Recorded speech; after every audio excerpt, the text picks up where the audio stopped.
Então, não tem tempo não. Vambora para o vídeo.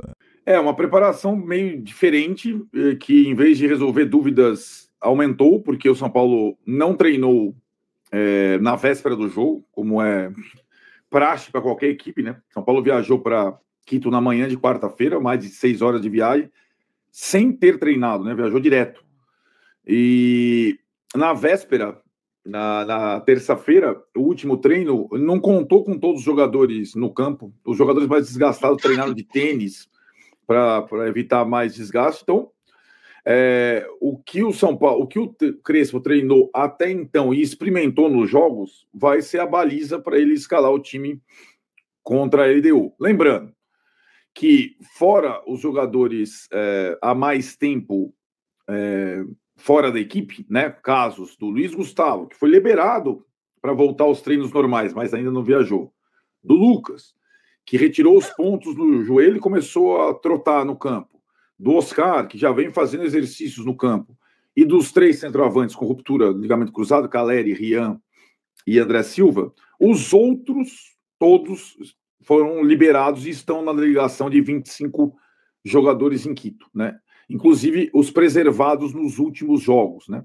Então, o São Paulo não tem casos de novas lesões, ampliando as possibilidades do Crespo e também, por que não, as dúvidas, né? Muito bem, então vamos setorizar a nossa análise aqui. Vamos começar com a zaga. Zaga, contando ali, vai jogar com 3 zagueiros, como vem jogando. A questão é, quem? Ferrarese vai jogar? Não vai jogar? Tá voltando lá da eliminação da Venezuela pelas eliminatórias, para a Copa do Mundo. O Sabino jogou bem, o Arboleda tá de volta, o Arboleda é do Equador, então tem um certo costume de jogar lá. O que fazer? O Tolói estreou bem, né? Quais os 3 zagueiros? Me parece que Alan Franco e Arboleda vão jogar. Eu imagino que sim. E aí teria uma vaga para 3. Exato. Tolói, Ferrarese ou Sabino. Exatamente, né? E se for Tolói ou Ferrarese, o Alan Franco joga do lado esquerdo, né? Se for Sabino, aí o Alan Franco jogaria do lado direito, né? Assim, a zaga que vinha jogando muito bem era Ferrarese, Arboleda e Alan Franco. Aí o Arboleda se machucou, entrou o Sabino, que teve uma boa sequência. Então, sim, essas possibilidades, a favor do Sabino, a perna esquerda, né? O único canhoto dos 5. Mas essa é uma boa dúvida, cara. É uma boa dúvida que talvez pese detalhes na definição, tipo o ritmo de jogo de um, a adaptação à altitude do outro, a Arboleda, como você falou. Então essa já é, eu não te garanto, eu acho que nenhum deles, fora o Alan Franco, e o Arboleda também seria o segundo, mas como ele jogou só um pouquinho contra o Botafogo depois de longo tempo ausente, não sei se começa o jogo. Você não acha que talvez a questão física possa definir essa terceira vaga? Quem se adaptar mais, quem se sentir melhor? Pode. Aí, nesse caso, se for a questão física, não exatamente a adaptação à altitude, a questão física, melhor, ou melhores estão Ferrarese, Alan Franco e Sabino, né? O Arboleda recém-recuperado, e o Tolói só fez uma partida depois de um longo tempo parado, né? Inativo, né? Mas essa é uma boa dúvida, né? Essa é uma dúvida mais simples, vamos dizer assim, né? Exato. Todos estão bem. Exato. Aí, meio campo, o que fazer? Meia, 3 volantes, 2 volantes, triângulo, o que fazer nessa hora? Vai manter o Rodriguinho, vem jogando bem, mas será que na altitude é o jogo para ele? Enfim, essa é a outra questão, porque todo mundo tá de volta, né? O Alisson tá pronto, o Bobadilha tá pronto, né? Voltando de suspensão, o Pablo Maia voltou a jogar bem, o Marcos Antônio tá de volta, tem uma galera aí, Rodriguinho. Eu acho que essa talvez seja a maior dúvida, porque essa é mais uma dúvida tática do que uma dúvida de uma opção entre um jogador e outro, né? Como é o caso da zaga, por exemplo. Isso. Nas alas, né? Bom, a gente só passa rápido as alas, o Cédric vai jogar e o Enzo Dias se recuperou bem, então o Wendel também não teve lesão, mas o Enzo Dias é titular, então o Cédric e Enzo Dias vão jogar. E aí, na questão do meio, é que acho que na cabeça do Crespo, o São Paulo foi mal demais em Medellín quando jogou sem um 10, né? Jogou o Alisson improvisado de 10, né? Jogaram Bobadilla, Marcos Antônio e Alisson. Foi muito mal em Medellín. Mas, ao mesmo tempo, o São Paulo jogou sem 5 lá, né? Ele jogou com o Bobadilla e Marcos Antônio lado a lado e Alisson de 10. Então, ele nem marcou e nem jogou, se o parâmetro for o jogo da Libertadores. E de lá para cá, aconteceu de tudo nesse meio de campo, como você falou. As opções aumentaram, né? O Rodriguinho começou a jogar bem, o Pablo Maia começou a jogar bem. O Pablo Maia não estava disponível no jogo de Medellín, por exemplo. Isso. Então, eu acho que, na minha cabeça, tem uma vaga para Pablo Maia ou Rodriguinho. Acho que eles disputam a vaga. E aí muda o jeito de jogar. Do time. Ou você põe um volante ou você põe um meia. Exatamente. Eu não sei, tenho dúvidas. Mas acho que eu vou com você. Pablo Maia. Pablo Maia, Bobadilla e Marcos Antônio. Acho que sem jogar sem volante, daqui a pouco a gente vai falar da LDU. Jogar sem volante de marcação na altitude é um risco bem grande. Bom, aí no ataque.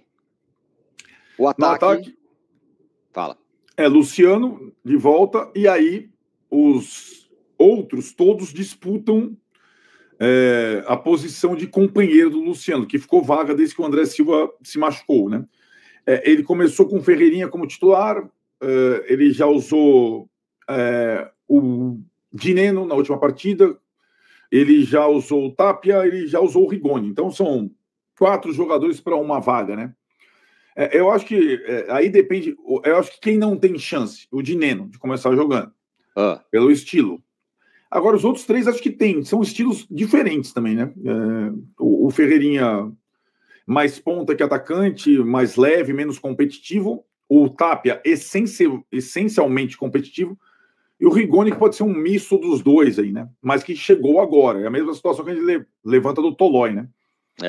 Enfim, nesse setor eu não tenho nem palpite. Eu colocaria o Tapia de início pela questão física dele. Enfim. Eu tenho um palpite na KTO. O Marcos Antônio contra o Botafogo foi o que o Alisson foi na Colômbia. O Marcos Antônio não é 10, Alisson não é 10. E ele gosta, como é que gosta de jogar o Crespo? Com 2 volantes lado a lado, sem posição fixa, e um meia na frente. É um triângulo cujo vértice é o número 10. Naquele momento ele tentou simplesmente repetir Marcos Antônio e Bobadilla lado a lado e colocar o Alisson de 10. Contra o Botafogo, Luan e Pablo lado a lado, Marcos Antônio de 10. Não deu certo. Eu comecei a perguntar, mas por que raios ele não tenta alguma vez o triângulo com vértice invertido? Ou seja, um primeiro volante e os outros 2 sem 10. 2 8 e um 5. Né? Como vários times jogam. Porque eu acho que é a opção mais indicada, sobretudo para quem joga contra um time contra a LDU na altitude, que chuta muito de média distância. O São Paulo, na Colômbia, contra o Nacional de Medellín, ele não teve a bola e não defendeu. O meio de campo do São Paulo, ele via a bola passar para lá e para cá, assim, né? E acho que com o triângulo invertido, ele poderia controlar melhor essa parte defensiva, ao menos.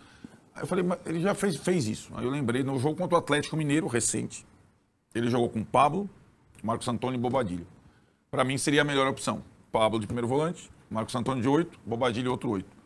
Contra o Atlético, ele jogou assim no Morumbi, ganhou o jogo depois. O Pablo fez um gol, aliás, né? E o Tapia depois fez o segundo gol. Pode ser que ele adote isso, ou ele arrisque e jogue com o Marcos Antônio Bobadilla e o Rodriguinho de 10. Né? Sem primeiro volante. O Thiago aqui, sem faceirice de triângulo na altitude, diz aqui o Thiago Freitas. Mas qual que é o triângulo vai ter, ou de um vértice aqui ou um vértice ali. Ou é o triângulo. O triângulo vai rolar. Ou ao contrário. Não tem outra forma. Estratos muito diferentes. Os 2 jogos. Né? Mas eu tô com o Arnaldo. Fora de casa era um bom time. Hein? Sempre incomodava. O Vensone lembrou do time que jogou um ano contra o Botafogo.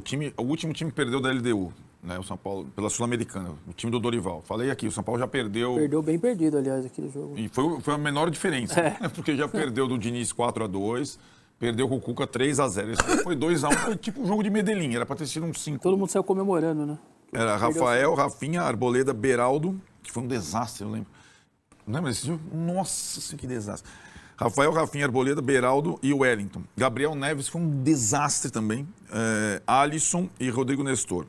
Rato, Caleri e Lucas Moura. O Gabriel Neves é aquele do bigode, né? Exato. Ah, tá. Aquele do bigode. Aí entraram, olha lá, entraram Michel Araújo, o São Paulo tinha jogador, hein?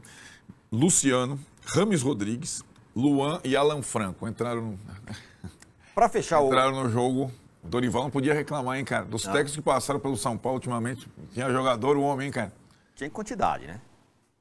Vou te repetir quem entrou no jogo, no banco. Tá bom. Michel Araújo, Ó, Luciano, aí sim. Rames Rodrigues, Alan Franco e... Não, o Rames Rodrigues tinha acabado de chegar, cara. Mas... Como era uma... Aliás, participou do lance do gol. Foi Luciano e Lucas, ele jogou. Arboleda. Arboleda já começou jogando. O Alan Franco que entrou no segundo tempo. São Paulo tinha muito banco.